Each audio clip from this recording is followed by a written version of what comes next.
Welcome, everyone that's been patiently waiting for the past 3 minutes. This is the fifth edition of Money Me Convos, and I'll just do a little bit intro about Money Me for those who kind of stumbled on the show and don't know much about Money Me.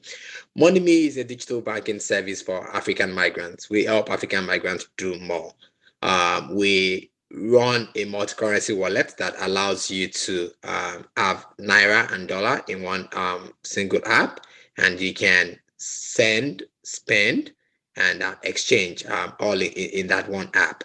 And there is more coming beyond just money. Like I said earlier, we help migrants do more, and that's what we're committed to doing. Part of what we also do is have these conversations on issues that face migrants, and the whole idea of these conversations is to enlighten folks and educate everyone. We've had 4 episodes so far, and I myself have learned a lot. Just talking to guests. It's fun talking to folks who have had different varied experiences from the world over. And thank you, Kenny, for accepting to do this. Yes, I mean, but thank you for having me. I can't say no to you, right? I said that like a million times. And yeah, I'm super glad that I'm here today. It's been a bit crazy, which I've done, I think, 2 weeks ago or was it last week? But anyway, I'm glad to be here. And well done on everything you're doing, Money. Cool. Thank you very much. So I won't do too much of an intro. I'll let Kenny do our own introduction. Uh, but I guess I'll just kind of go with just the tagline, and Kenny would run us through the story of who she's been and who she currently is, what she's doing. So Kenny is a senior program manager at Microsoft, specifically in the venture arm of Microsoft. And yes, Kenny, do you want to take it from there I and pretty love. much run us through? So the way I kind of like to segue into it is the journey is kind of an important part of a migrant's life, and so you kind of talking through that journey helps to kind of set the tone to the discussion. So over to you. Okay, sure. And just to correct you there, I'm a global process manager, right, with Microsoft. But what I mean, it's expected. People confuse that a lot with, program manager, right? So it's global. Apologies. Yeah, No, thanks you're for. fine. I just wanted to clarify that. Yeah, I mean, so the journey to Microsoft, like I said to Joke when she reached out to me, and I said to her, I said, yes, even though the focus is on tech, right? But it was quite fortuitous, my landing in Microsoft. It wasn't like, something that I thought of off the bat. The truth of the matter is, before I go there, let me just introduce myself, I guess. I think that's what would make sense. So yes, currently I'm a global process manager with Microsoft. I think I started in Microsoft April 5th this year. Before then, I've done some work with strategy work, precisely strategy and corporate transformation with Deloitte, both in Nigeria and here in the US. Deloitte here in the US, I was working remotely and I was a senior subject matter expert around corporate strategy and corporate strategy and transformations. Prior to that, I worked with a firm in New York called Center for Global Enterprise. I started with initially, mentoring their women. Essentially, what they do is they support, women across Africa with business knowledge, um, accessing funding, and as well as venture enterprises essentially to help them build their business concept, grow the business, scale the business, and then mostly connect them with investors. And they focus on quote unquote vulnerable women around Pan Africa. So I was mentoring for them. I've been doing that for 4 years now. And so, I mean, at some point when I moved here, it was a great opportunity for me. And I guess during the conversations, we get back into how volunteering can truly, be a game changer in your journey, right? And in where, you're planning to go. So when they found out I moved here, so I was volunteering with them even while I was in Accenture. I got connected with them while I was in Accenture, and then I started to volunteer. And when they somehow found out that I'd moved here, it was just natural. They said, hey, we're looking for a program manager, um, an associate director at the time for some of our programs, right? And would you like to, support us. And I was like, great. At the time I was looking for a job. I just moved to the US. So he was like, this one literally fell in my lap. And I was like, absolutely. So, we had the conversations and stuff, did interviews, and, and luckily I landed that job. I did that for about 2 years, I would say, about a year, actually, a year and a little. And then prior to that, I'd worked with Accenture, for most of my life, and primarily, stayed in the space of corporate strategy and transformation within the financial space. So essentially, client account lead for First Bank, what they're called FBN Quest now, that's the investment bank as well. Yeah. So primarily those were like the two major gigs, and then, a number of insurance companies, AXA, Mansard, and some other, capital organizations in Nigeria. And then before then, I've actually worked in AXA, Mansard, and I think I spent about 7 years there. So, and again, so primarily my journey really has been around corporate strategy and transformation. That's what I love to do. That's what, I have truly honed my skills in, right? And, and then by the time I moved here, I worked with CGE, helping them, essentially, but that was pretty much different. It was program management, helping them to, again, conceptualize some of the programs that, that was necessary for the women. And I think one of the things I brought, was the insight around, the African market. So this was a company in the US that was doing a lot of work in Nigeria, right? That was helping with, and it was an NGO, it was a big NGO. It is a big NGO, right?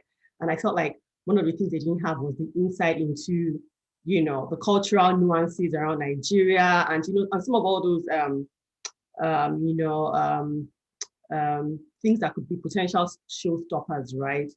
So, and I think I was able to bring that insight into that business. And, and then I think I did some work with Deloitte, and then I got Microsoft. I hope that essentially wraps up, my experience and my journey. Yes, thanks, Kenny, for doing justice to that. So typically I do have like a set of questions that I would love to ask you, but I think the part that gets more interesting is when questions actually just come out from like the things that you shared, right? So I'll get back to the templated questions I have a bit, but just let's go deeper on some of the things you shared. You talked about joining the NGO pretty much immediately after. What led you to join the NGO? Let's be a bit, kind of like, should I say, give folks the real meat of how things evolved. Was it a case of you couldn't find anything else, or there was something in the NGO that made you, take that offer? Can you just kind of go deeper in that into that? Absolutely. So like I said, I was, I've been mentoring for this NGO in Nigeria, and it was obviously pro bono, right? For the past 2-3 years. So, and I moved, to the US primarily because, I had a child who had a medical challenge, right? So I honestly wasn't looking for a job at the time. It was focused on, my son getting the help that he needed. He was going through surgeries, we were having therapy. So that was my focus. I wasn't looking for a job. I wasn't job hunting at the time. My husband, was flying back and forth, and he was supporting, the family from Nigeria, right? Financially, obviously. So I honestly wasn't really looking for a job. At the time, I was actually on a medical visa, so to speak. So, and I couldn't even work on the medical visa. So I really wasn't looking for a job. Eventually, I was able to evolve. So by the time, they found out I was in the US, and while I was here, getting care for my son and all of that, I was still mentoring for them, right? So we would have, mentoring sessions, I think every other month, and then sometimes, I'll support with some of they'll come to me and say, hey, Kenny, we have this challenge, or we're thinking this, will this work in Nigeria? What are your thoughts around this? And, I'll help them mock up a few things, or maybe jump on calls and then give them, advice or insight or counseling to, hey, think about it this way, look at it this way and stuff. And then somehow, organically the conversation just came up like, oh, usually they'll say, oh, we're sorry, we apologize, time zone issues, because they were in the US. And I was like, well, we're on the same time zone. We're like, really? Like, what's going on? And then I just said, hey, I'm here for, XYZ. And, I think about 3-4 weeks after we had that conversation, they reached out to me to say, hey, we actually really need someone, and we've been, we've been hunting for this person. it's not work. They really haven't found anybody, and we think that you'd be a great fit. Like how can we approach this? I was like, well, I really can't work right now. I mean, the visa category I'm on doesn't really allow me work. And they said, okay, let's have a conversation. Let's see what can happen, right? And we started talking around, what can we do? What are the ways to essentially, figure this out. But they're an NGO. They do have money. They have quite a bit of funding, but their funding are pretty restricted to certain areas, the programs and stuff. So they weren't going to file a H1, they weren't going to file a H1B, right? And that was understood. But lucky for me, we had conversations with our lawyer who then said I could evolve, my medical visa to allow me work certain hours a week, right? So obviously I still couldn't work for the full, I couldn't do a 40-hour week, right? But I could do half the time. And obviously, and that was predicated on, the work I'd done before, because, it was a process, right? So you'd apply for that, should I call it exception, so to speak, right? And then, you would support with your resume.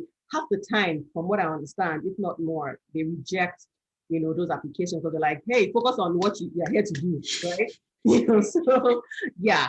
And so I think God was faithful. God was kind enough that I got that extension. So I was able to work with them, and it was limited. I couldn't do more than 20 hours a week. Yeah. So on the books, right? So yeah, so Cool. that's how that happened. So like I wasn't job hunting. I didn't think I could work, and then they came, and then we were able to talk to the lawyers, and then that happened, and I was able to work with them. Okay, great. Thank you very much, Kenny. Let's talk about the Microsoft application experience. You weren't really looking for a job At the as at the time time, for the NGO, but yeah, for Microsoft, you were looking for a job. yeah.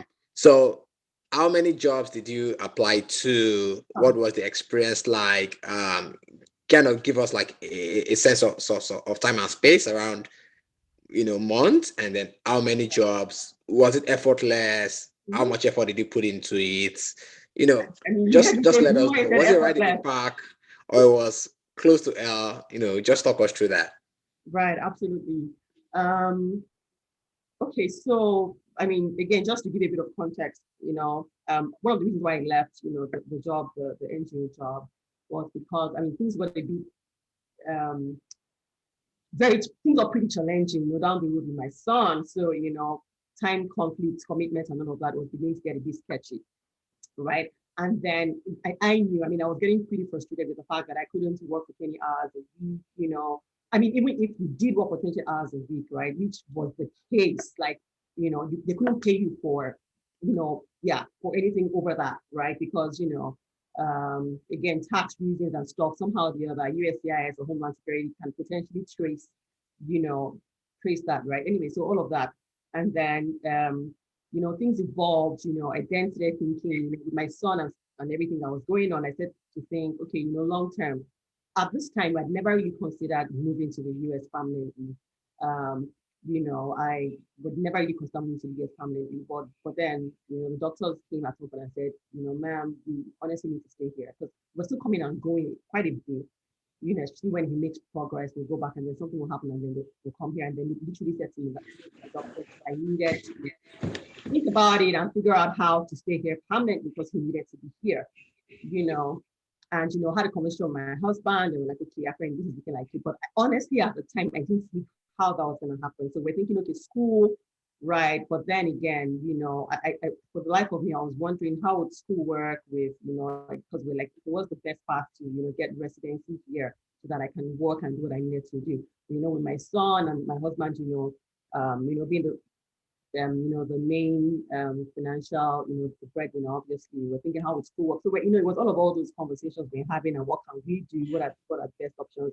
And then we heard about the EB-101 visa, right? So we thought, okay, and Okwe was like, I have to tell you guys, Okwe was my plug, and and Okwe's serious, I'm really thankful, right? And yeah, and so the conversation started, oh, is it possible? Can this happen? My body of work, blah, blah, blah. And mercifully, I'd done some work with the WHO while I was working with Accenture and IFC. So anyway, so we started the whole process, and it took a while. It was a process, So and because I felt like I really needed to focus on that process of my son and all that, I quit that job, so did that. Yeah, then I think about maybe arguably 4, 5 months later, got approved, and then which meant that we had residency and I could work, right? So, and then I started to look for the jobs, right? And, my son was getting better, he was fine. And then I started job hunting and sending thousands, that's exaggerating, hundreds of applications. At a point, I had an Excel spreadsheet of, I think I told you the story.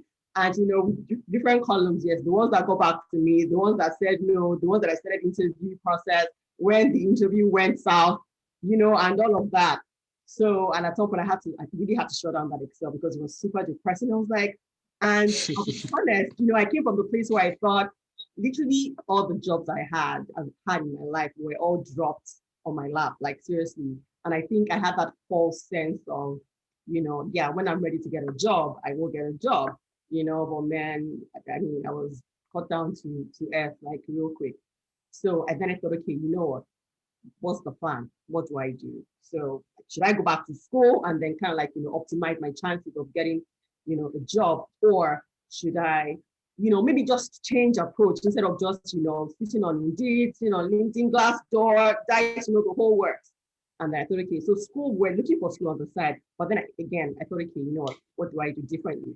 So what I did was obviously I had like 15 versions of my resume, but all because I still really wanted to do strategy, right? And and organizational transformation. That is what I love to do. That's what I've done. So I couldn't figure out how to Jimmy, as people say, the resume to tell it was still that, but I just felt like, because again, one of the things, and I think this is pertinent, right? Um, this country, they're very specialist focused, I would say, right? So, and I must say that I did some interviews with a number of consulting firms that actually got to a certain stage and then fell apart. And I think the reason why most of these things will fall apart is they would ask you, so you've done corporate transformation, strategic transformation, right? And in Nigeria, the way Accenture will do corporate transformation, and again, remember the markets are very different. Essentially, Yep. you will do the project management side of it, you will do the change management side of it, you will do the strategy itself, right? Where you are doing the visioning, the concept, you are building, the vision, and then you do so essentially end to end as a strategy manager in Nigeria, or most of the consulting firms in Nigeria, you're doing the entire work end to end involved, right? So down from the business development to the visioning and even execution, which would include the change management, project management, and even benefits realization. So we're doing all of that. But then apparently the US, it was either, are you a change manager? What exactly are you? Are you a project manager? Are you a strategist? What, like, Auntie, how come you've done all these things? Like, you're such a generalist. And I'm like, Welcome to Nigeria. yeah, I'm like, that's not the case. And half the time you're trying to explain to them that the markets are significantly different, right? So again, there's issues with resources, finding the right kind of resources in Nigeria, right? And even the way the business models in different countries are pretty different, right? And again, can you compare, First Bank or Wells Fargo that has, look at the market size, right? So, I mean, how much, First Bank, all the money they have, they still want to negotiate and like, hey, this is how much you can pay per hour. We're still giving them in dollars in Nigeria. And essentially, you have to know the work from end to end. In fact, you move from financial service to oil and gas, which is what I did, to different industries, right? Essentially, you have to really learn on the job. But here, it was more of, are you a project manager? Are you a program manager? Are you a change manager? What exactly are you, right? And I'm like, I'm everything. Which one do you want me to do? I probably should do them all, right? So honestly, for some reason, I assume that would be a value driver for organizations, but apparently it was not, right? For most of these consulting firms. So what I did was I would take my resume and pivot one towards change management. Then I'll have another resume pivot one towards program management. Then have another resume pivot one towards, corporate transformation itself, and one towards benefit realization. Essentially, so I had, essentially tried to kind of like build like a specialty around all of, rather than having, and then I had one that had everything together. So by the time I look at the job role, I'm like, which one do you people want? Are you, so I learned that pretty quick. That's one thing. And then one other thing that I think was pretty, imperative as well was networking. Network, honestly, I won't have been here without building networks. And what I meant is, and not just leveraging my current network. It was me literally looking at the organizations I wanted to work in, right? And then stalking people from mid management and up on LinkedIn, right?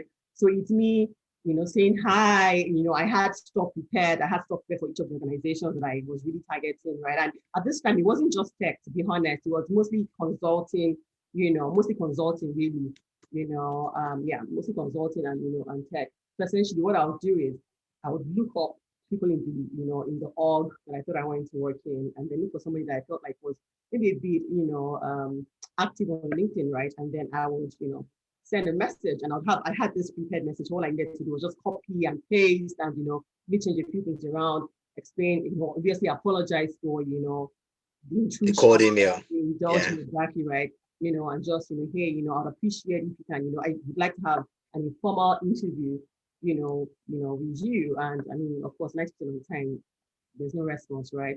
But sometimes, where I was, blessed enough to get one or two people say, hey, you know what, let's have a conversation, right? And honestly, this conversation will go so well. They're like, what, right now, I mean, the point is that sometimes this organization will not even hiring, right?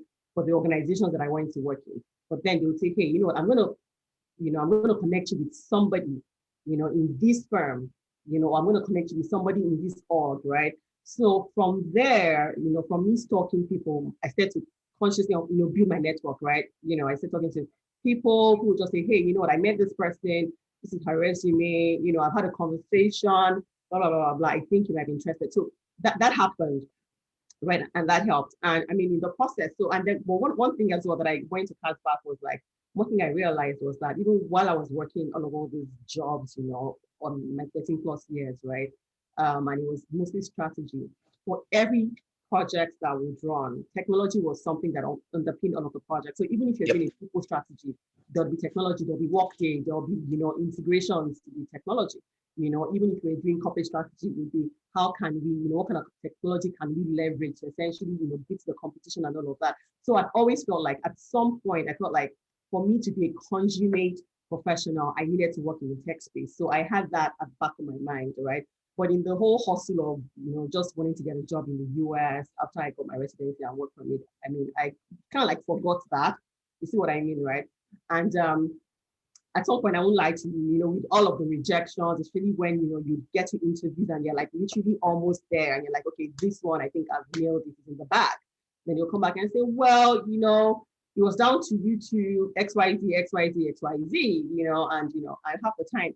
I feel like, okay, yeah, so there was a lot of, self-confidence issues and thinking that, okay, maybe I'm, overestimating, myself or my skills or whatever, then maybe I needed to dumb down a bit and, start to kind of like refocus rather than looking at those top tier firms, maybe then start looking at, all of that. So at some point I even Expo, Google, Microsoft, all of those companies that I was shadowing and, Accenture and the rest of them, I went down. And then one day, what, there was one of this person that I actually reached out to. And I mean, he used to work in Accenture Nigeria, and then he left. He obviously left Accenture before I joined, right? But then I think we had the same mentor at work at Accenture Nigeria. And then he came here, schooled, and he then started to work in Microsoft, right? And then so I mean, I had already sent him a message, and a few, I don't know how long after, he responded and said, hey Kenny, I mean, and he's Nigerian actually.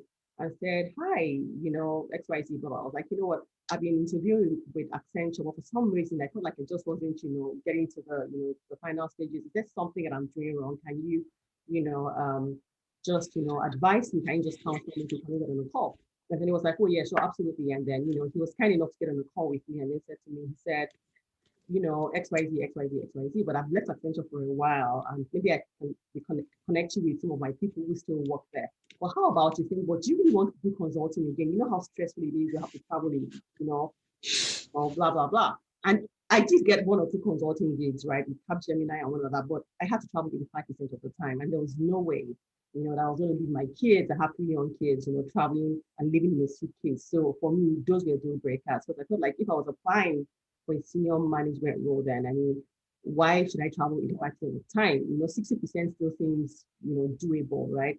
So anyway, so all of that. And then he was like, how about, what about you think tech? I was like, well, I always wanted to do tech, but at this, I just want a job.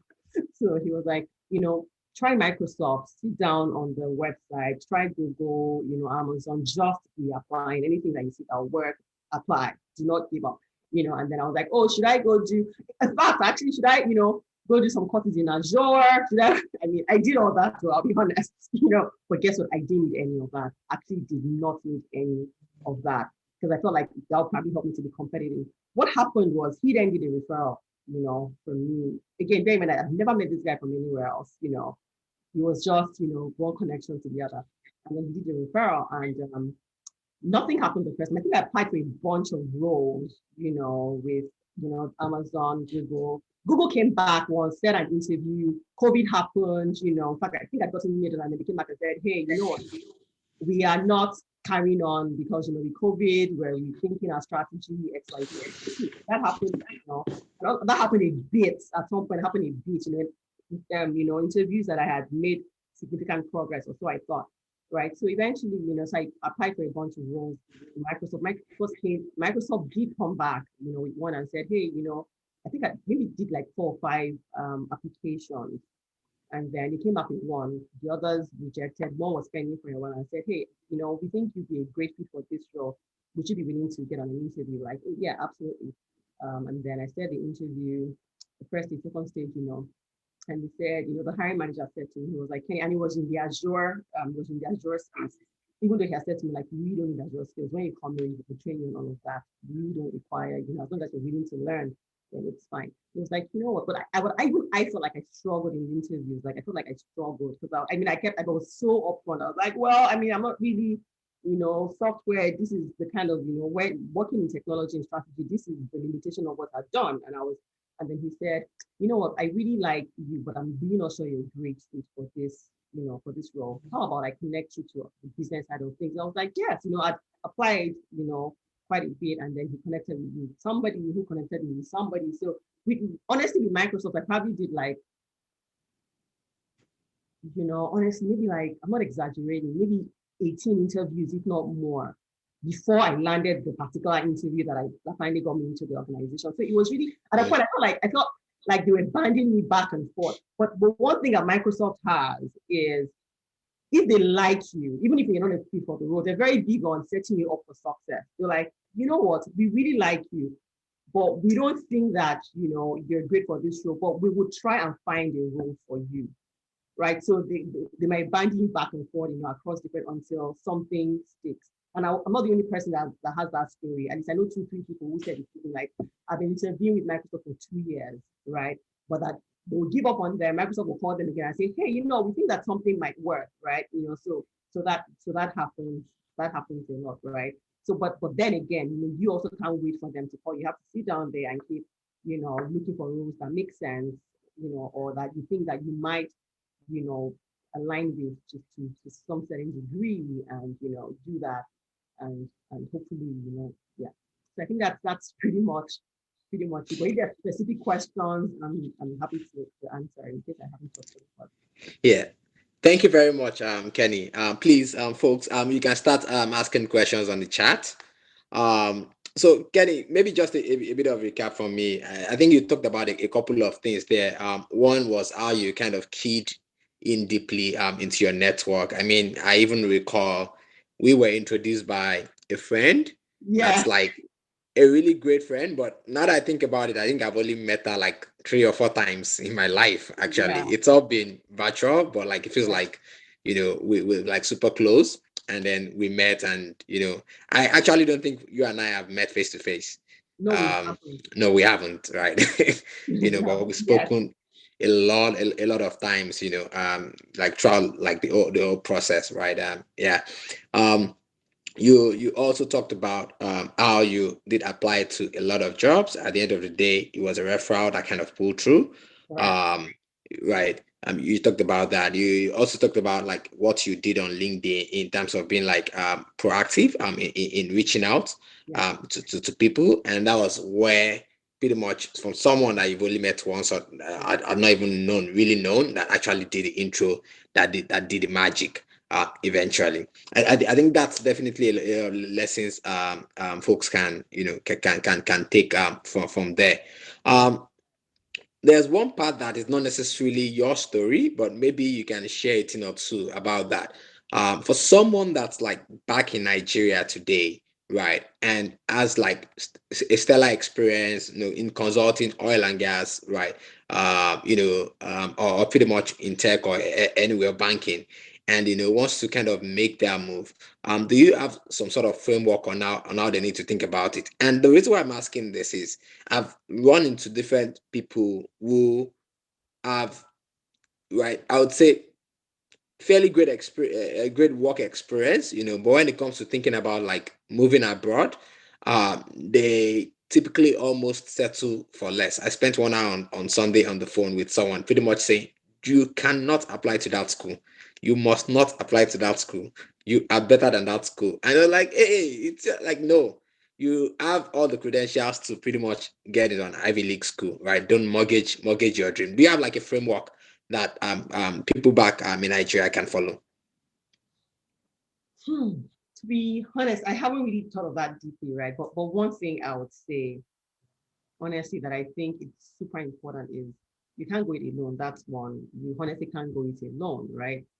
You need a fantastic immigration lawyer because an immigration lawyer can make or break you. There's so many options. Like I didn't know that, the option, the EB-101 visa, I didn't know it existed, right? It was a conversation. In fact, the person who pointed me to this visa category eventually didn't even do it, and then we're talking about it and we're just talking and we're talking and we're talking. And I was like, you know what, this thing looks, I think I have the body of work. Well, let's see. I wasn't even sure. Spoke to one lawyer, spoke to another lawyer, and then secondly, I was like, okay, let's I think that, yeah, I think that you got it. If as long as you can prove X, Y, Z, and then get all of this reference letters and just show the body of work, then and it was tough. I mean, oh my gosh, it was a tough process. Like I was chasing directors in World Bank that project I'd done in 2014, and I was so sure they would, have completely forgotten about me, right?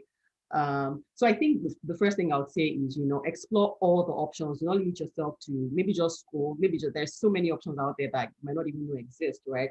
So make sure that you find, a guide, so to speak, which is essentially an immigration lawyer. Like, hey, this is what I'm planning to do. I mean, they know about these things, right? And I mean, if you find a decent immigration lawyer who's honest and tell you the truth, tell you what this can work. I mean, one of the lawyers, okay, you know that even and the lawyer you use will tell you that, like, I mean, I'm not even going to deal with you. There's no point having this conversation, right? Like, let's not waste your money. Yeah, so that's important that you find an immigration lawyer who is honest, and who can, essentially guide you through the process.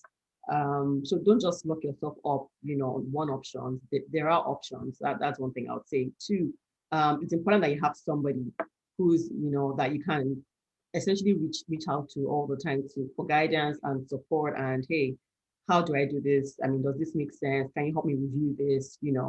That's also super important, right? And then somebody else to encourage you, because at times when you're like, I'm done, I can't even do this anymore. Take what you are, like, that kind of thing. And then, so those are, I think, are the honestly what I would call the framework. I mean, I know that at least I've met one or two people or persons who did, just look for a job. Okay, sorry, I actually do have one other framework. I know someone who, joined, this whole gig economy, right? I was working in Upwork and, Catalan, right? So some of those, online platforms where you can, do some tech type of work. And I think his work was so stellar that they liked him and said, you know what, we would like to bring you over here. So I mean, do not, and like I said, I mean, I didn't say this as, part of my journey, but I actually did, worked, I joined Catalan, I went on Dice, I thought I joined Genius, I joined at least like 4 platforms where, I would join proposals for projects, I'll do all those things. And the truth of the matter is that I did get a few gig jobs from off of there. In fact, I got an interview with Pfizer just because, I did a gig job on there for, I think it was an 8-week project. And, the manager I was reporting to, on the Pfizer end was like, you know what, we need to extend this project. There's going to be phase two. But we think that we'll look for an FTE role, right? And then we will start the conversation, right? So those things are important. And I mean, with Nigeria, I know the drama with Twitter and all of that. And I do know that I've heard that, sometimes when they see that you're coming from Nigeria, that might be a challenge in terms of, again, unfortunately, the perception. But I think that it's important to try, and I mean, I can share the links of those sites to, I mean, to you guys. I mean, I can share through Upwork and then you can distribute. So I know I joined Junior, I joined Catalan, Dice, and I mean, there's two other ones, BTG. and one other one. Anyway, and those things are pretty, there's always projects on there. The world is truly pivoting towards the gig economy, So, I mean, if you know what you're doing, there's always work. And even if you're not sure what you're doing, but you do know that you can couple some things together, right? I mean, honestly, there's always a chance. Don't, discount yourself and think, hey, I can't meet all these things, all those requirements. I don't have it 100%. As long as you know that you can put something together that is decent, even if it's not 100%, please go for it. Because even the project I finally got, that was willing to invite that into, unfortunately, and COVID then happened, and then they had to, rescind that decision. I thought I had just 60, 65%. It was a corporate strategy work, right? But it was more around people. And I felt like I hadn't really done much work in the US around people, right? I mean, they had different platforms and stuff that I wasn't really privy to. But I would wake up, I'll do my research and stuff. I said, let me just apply. And I applied. A few people applied and we went through the interview process, and then, and I got that. And it was going to lead to an FTO. I'm glad it didn't, because I really love what I'm doing in Microsoft today. So yeah, so I think that those things are important, right? So essentially, you find a good immigration lawyer, do not limit yourself to options. School is not the only way, to honestly get residency, in this US and work permit. Find somebody who can be a guide and somebody to encourage you as well along the way. And then try to, look at these platforms and see if you can, start to do something from there. Yeah, also maybe just for benefit of folks who are like thinking about the visa and residency thingy. You are on an O1, right? That's correct, yes. That's correct. So O1 allows you to work. Yeah, allows you to work. Cool, cool, cool. Thank you for clarifying that. Okay, I will jump a bit and talk about one template question that I had, right? But I think it's critical we talk about it as well. It's around like salary negotiations, right? Um, One thing that I find out that that's kind of like super hard for folks is when you're looking at quote and unquote a dream job, it gets very difficult to know what the boundaries of salary negotiation should be, right? Because like you want this job, you don't want to hear no, right? But yet you think, hey, these folks can do better. How hard should you negotiate, and how did you go about yours? Okay, please give me 1 second. I'm actually on a call and I'm going to drop off now. If that's okay. Okay.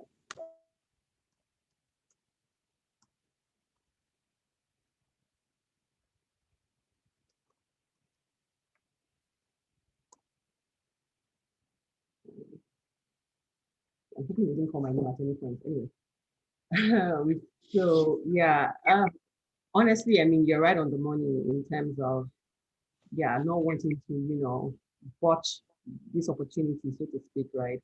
Um, and I mean, I'm one of those people where at some point I felt like I was desperate enough. And I mean, let me even backtrack. At some point, I wasn't sure that I was going to get the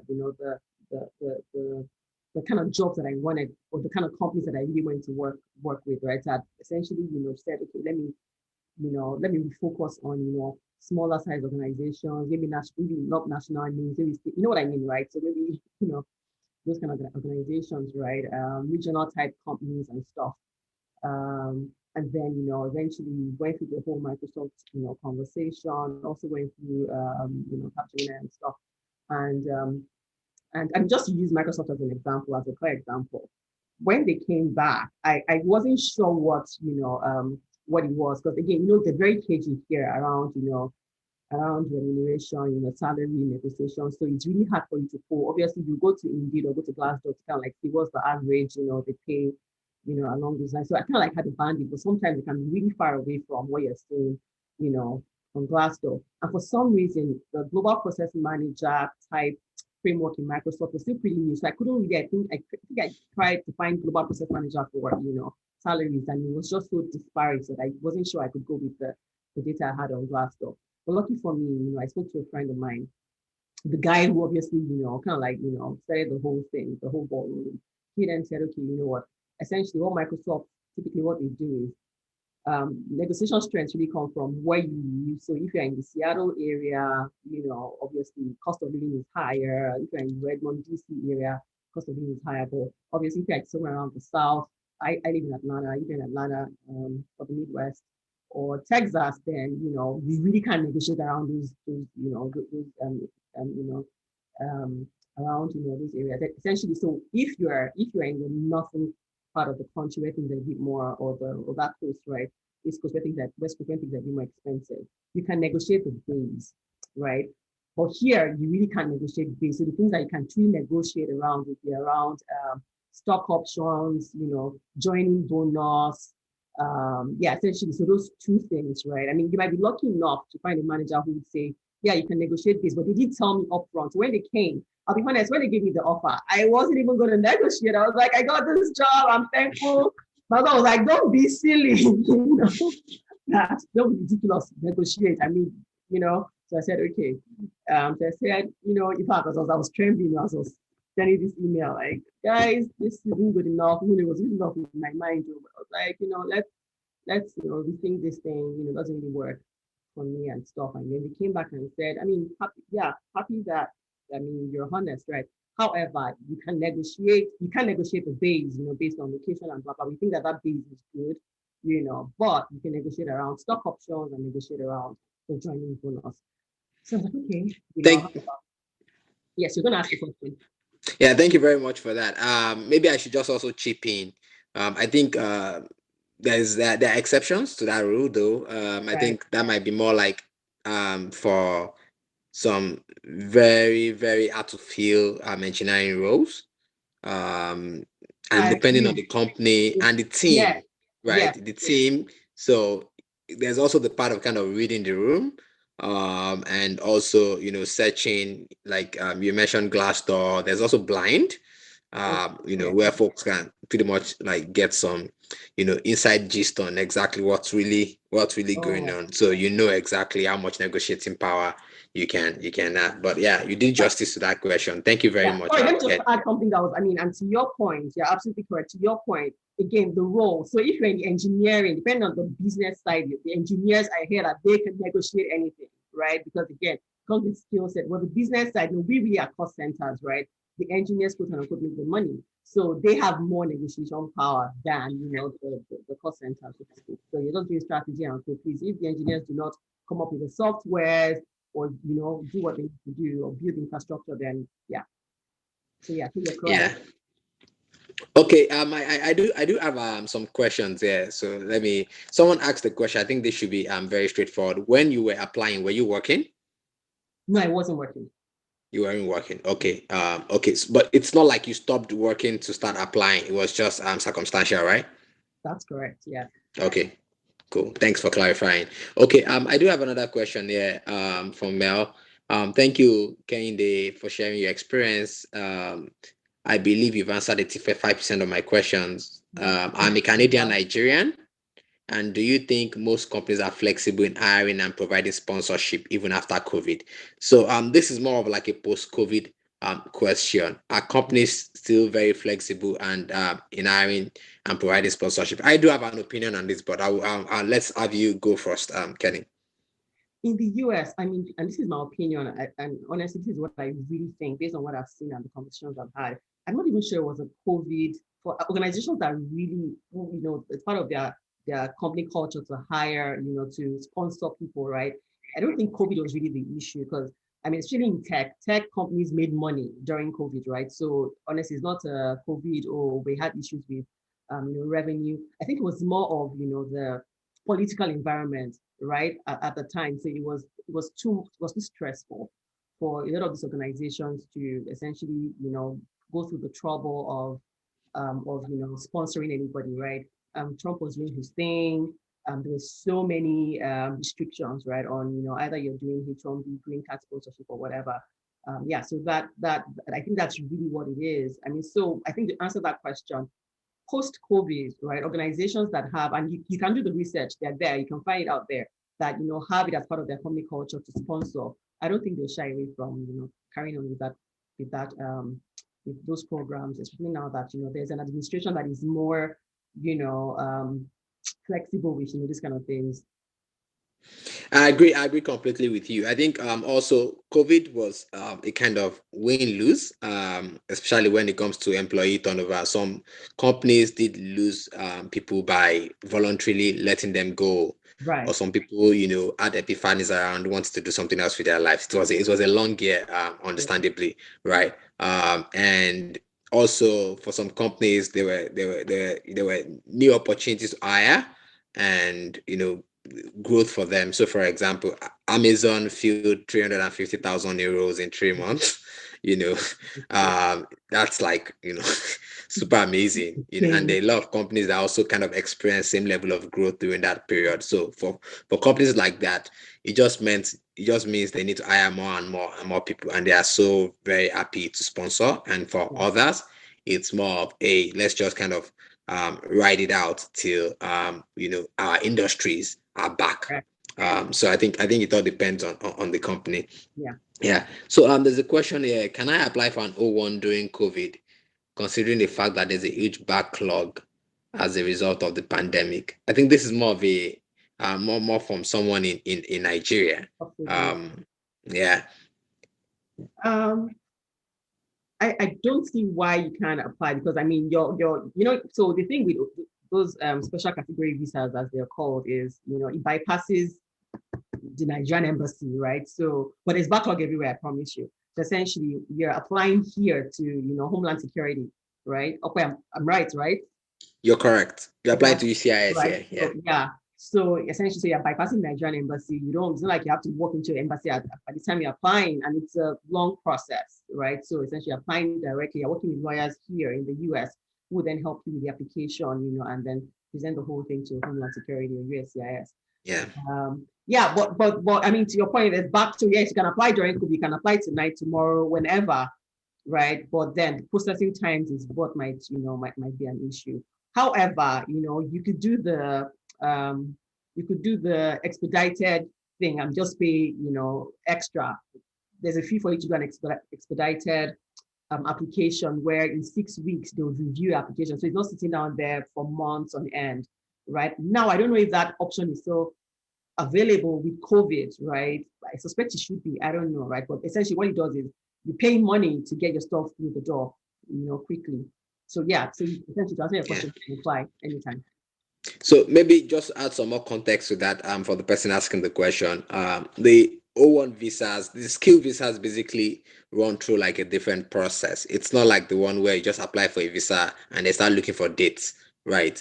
Exactly. Because it's an immigrant visa. There's a whole process of Homeland Security, the immigration service in the USCS saying, hey, you qualify to come and live in the US as a resident. Yeah. So before you even get to go to the embassy, there's a lot of paperwork that you need to do and submit, right? And that one has nothing to do with backlog in Nigeria, Yeah. right? So the best time to start is now, right? So that hopefully, if you're able to kind of walk through all of those paperwork back and forth between the US here by maybe November, December, backlog would have cleared, and by that time you would be just at that point in time where you want to submit where you want to go for the interview at the embassy. An interview at the embassy in most cases is pretty much just a formality Yeah. at that point. You technically been approved already. You're just going to say hello and get your visa, at least in most cases. Yeah. Um, so there's another question there. What exactly was the skill set that got you this role as a global process manager? Can you pinpoint one or two skills, or should I say specialization, that got you that job? Yes, yes, yes. Honestly, I would say that it was essentially it was the I know I'm trying to think of the best way. Two things actually. It was the change management one, right? But um,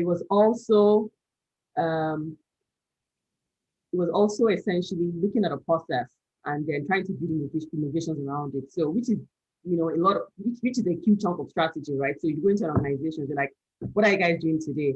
How are you guys doing it? Does it make sense? Doesn't it make sense, right? And then, by the time you kind of like, do the concept of how things, so essentially the whole assessment, what is it today, the current state assessment, and then doing it to be, right? And then driving all of that, and then what is the change? How do you communicate that change to say, hey, this will make sense, it will work with the organization. So essentially, I would say that it was that, the whole innovation analytics and change management skills. Cool. Thank you very much for that. There's a funny question here. Someone is asking, let's say you're in a contract to hire position and you're being paid, say, for example, 5 naira per hour. It's an example, 5 naira per hour, right? And if at some point they want to now convert that to a full-time hire, um, is there okay, I've been asked to use $100 per hour. Okay. That's more like it. Um, um, so if you now want kind of that the position needs to be converted to a full-time position, right? Is there a structure of how to kind of think through those numbers? Do you expect to get more or get less? Do you have any thoughts on that, Kenny? Yes, I do. Again, my role, there are contractors, that work within my org right now, in Microsoft, and also my experience when I was, doing that gig in Catalan. I mean, contractors there, I would say, at least I don't want two contractors that work within my role that report to me any more than I do, right? And essentially, it's because, there are a lot of, you know, um, headcount overheads that they won't carry, right? That Microsoft will carry. So essentially, they're just paying you, take your money by the hour, go and do whatever you want to do. So again, because you as a contractor would have come in to say, hey, I mean, typically they can negotiate their terms and say, I mean, this is how much I'm charging per hour, and that's it. So you would have built in, I'll pay X for tax. I'm going to get insurance for X amount. I'm going to do this. This is what makes sense for me per hour, right? And if the organization is willing to do that, they pay you that amount of money, essentially your 1099 is going to sort out what you need to do, sort out the tax, sort out the insurance. We're not responsible for anything, However, as headcount, they would want to give you insurance, they would want to, you don't get disability benefits and all of those things, right? So all of that they would, help you with, tax payments to a certain degree. Yeah. Setting taxes. So yeah, so I mean, most cases that I know, I think it really boils down to what do you want. So, for instance, if you see a future with the organization and you want to grow within that organization, right? And you just want peace of mind around. I don't want to be stressing myself around certain things. It's just easy for me to. Then that's okay, right?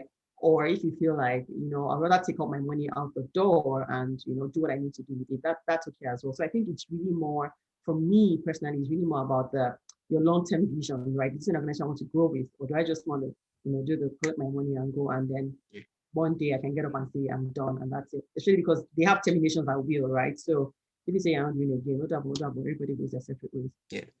Thank you very much, Kenny. Noel, there goes your answer. I'm sure you would have been shocked. You were hoping that by becoming full time, you were going to actually earn more.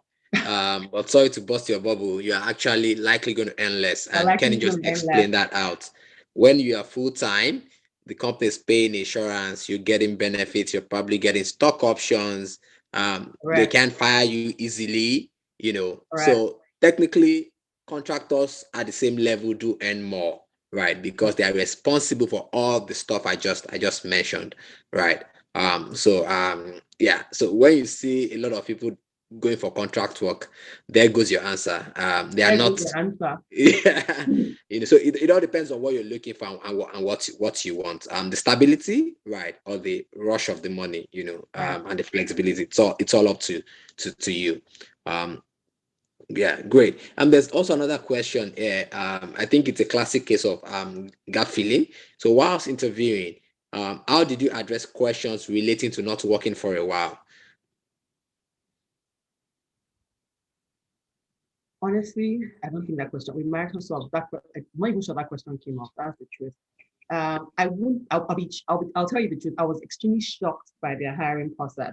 Right, it was staggeringly different from the number of other organizations that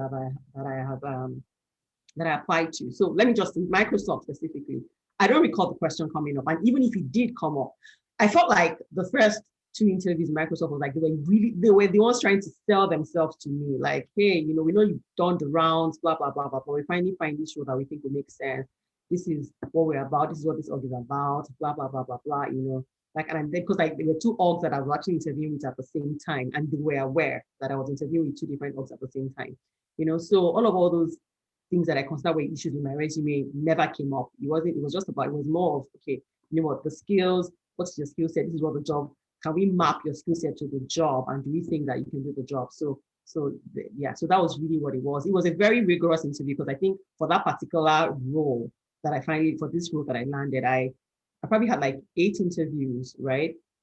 Yeah, yeah, I probably had like 8 interviews before they finally said yes, you know. And so there's that.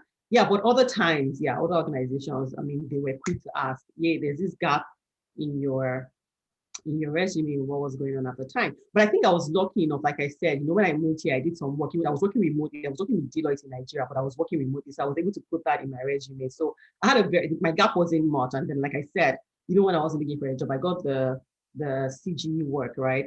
And as soon as, you know, I thought, okay, I was going to go the O1 route, right? I started working on that, you know, left the job. So it was very easy for me to say that I was looking to get an O1, like you guys can see, this is, you know, what I'm, you know, so I needed the time and the space to concentrate on the process to get this extraordinary alien visa. So that was like my standard response, right?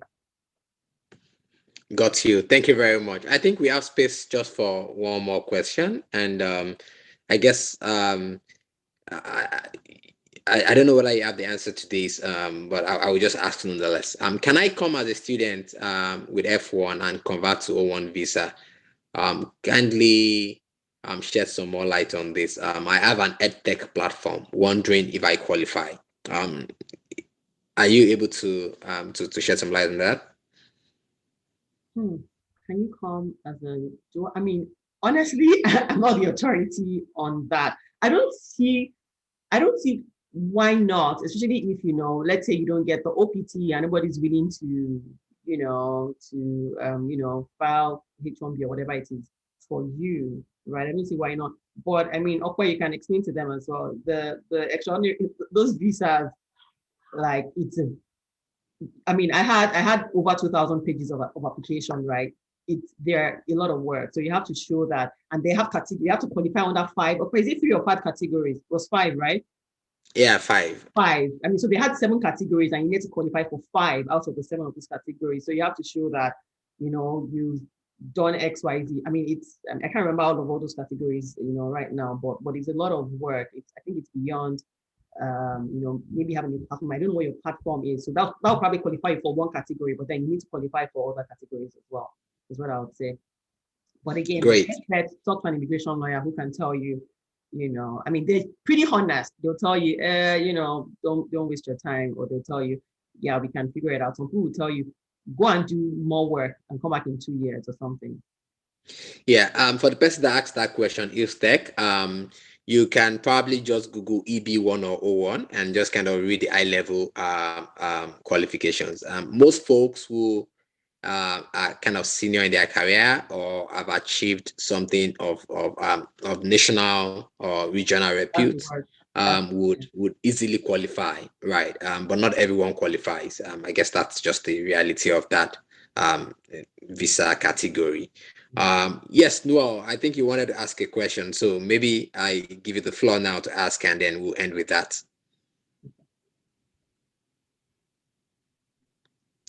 You're on mute, Noel, no, no, or no. your I can hear volume. you actually. Oh, I can't hear you anymore. Some technical issues there, Noel. Sorry. We can't hear you. Apologies. I think you're much better typing. Type. Yeah. Okay. So we're 1 minute past our time, so I guess Can you we hear me? might. Okay, yes, we can Oh hear you yeah, now. that's great. Okay, so thank you very much. So I came into the US January and I did my data analyst training April, and I got a job in June. So that's why I was asking that it's a contract to hire position. Oh, you asked the question. Okay. Yeah, Yes, yeah. you So did. Yeah. so I mean, why looking at, because we're talking about big jobs or big score in the, I mean, tech world, why looking at places you want to work in, and you want to work in Microsoft, Netflix, and maybe they are not really coming. What do you do at that point? Yes, there are other jobs coming, but what do you still do? I mean, to like reach that particular point. Meanwhile, you still have like you still have like few experience in the field you really want to go big and everything like that. Please, can you just shed more light? Thank you very Yeah. much.